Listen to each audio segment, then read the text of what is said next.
Maglabas ka na kasi.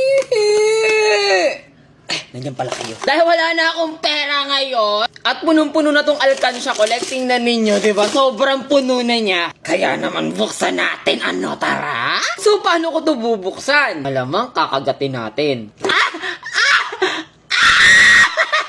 Yung braces ko!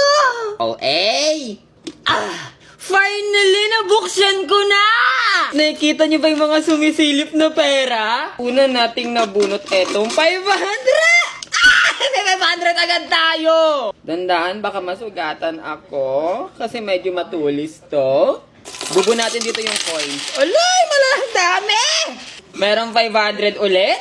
Madalas kasi pakalat-kalat yung mga barya ko, kaya nilalaglag ko na lang talaga sila dito. Kaya the best option talaga kung marami kang barya, bumili ka ng alkansya kasi panigurado makakaipon ka. Tingnan nyo. Diba?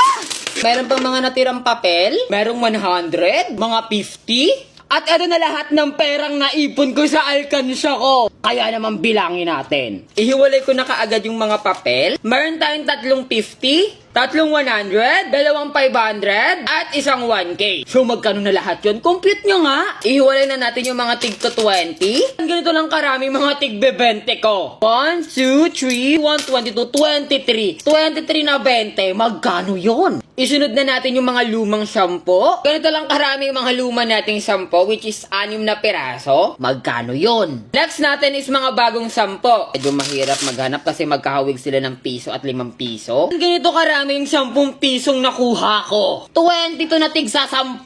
Magkano yun? Compute nyo nga.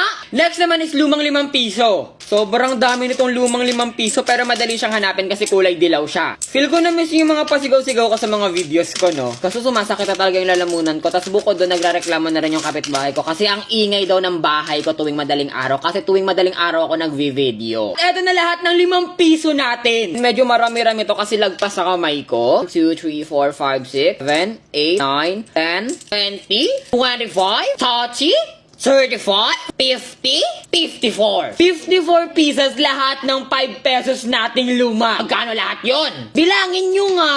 Next naman natin is yung mga bagong 5 piso. So medyo nakakalito rin to kasi as in magkamukha lang sila ng piso. At ganito karami lahat ng ating tansong 5 piso. Sobrang haba niya, parang, ay ano daw? 5, 10, 15, 20, 25 pieces? Another 25 pieces, kaya 50 na sila. And another 5 pieces, kaya naman 55 pieces ang ating tansong 5 piso. Eh, magkano yun? Compute nyo nga. Bilangin na natin lahat kung magkano tong tigpipiso na to. Meron tayo ditong 1, 2, 3, 4, 10, 11, 12. 12 na bending tigpipiso.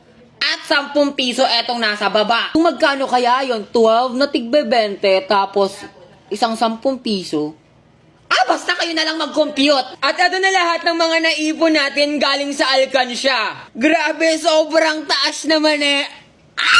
Huwag mong susubuin yan. Ganito karami yung bari na naipon natin and ito naman lahat ng papel. Grabe, feel ko makakabili na ako ng bahay neto. Ay, ang OA! Palagay ninyo magkano kaya lahat ng naipon ko. Pa-follow ba ko kung sino yung tama? Comment nyo nga sa comment section. Bye-bye!